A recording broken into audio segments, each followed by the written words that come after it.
అనగనగా ఒక ఊరిలో అన్వేష అనే చిలిపి అమ్మాయి ఉండేది. తనకి పాత వస్తువులంటే చాలా ఇష్టం.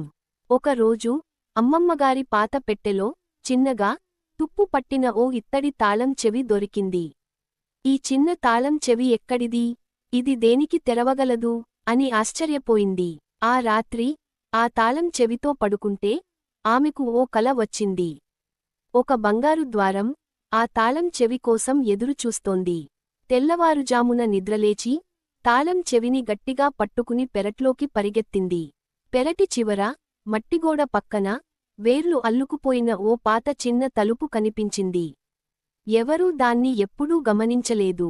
గుండె వేగంగా కొట్టుకోగా అన్వేష ఆ తాళం చెవిని తలుపులో పెట్టి నెమ్మదిగా తిప్పింది. క్లిక్! తలుపు తెరుచుకుంది. లోపల రంగురంగుల సీతాకోక చిలుకలు, మాట్లాడే పువ్వులు ఉన్న అద్భుతమైన కొత్త ప్రపంచం కనిపించింది. అక్కడ ఓ కొమ్మపై కూర్చుని ఉన్న గుడ్లగూబ ఆమెను చూసి కన్ను కొట్టింది. అది రహస్య ప్రపంచానికి రక్షకుడు. అన్వేషకి అర్థమైంది, అత్యంత గొప్ప అద్భుతాలు తరచుగా అత్యంత చిన్న, పాత వస్తువులలో దాగి ఉంటాయి. మనల్ని అన్వేషించమని వేచి చూస్తుంటాయి.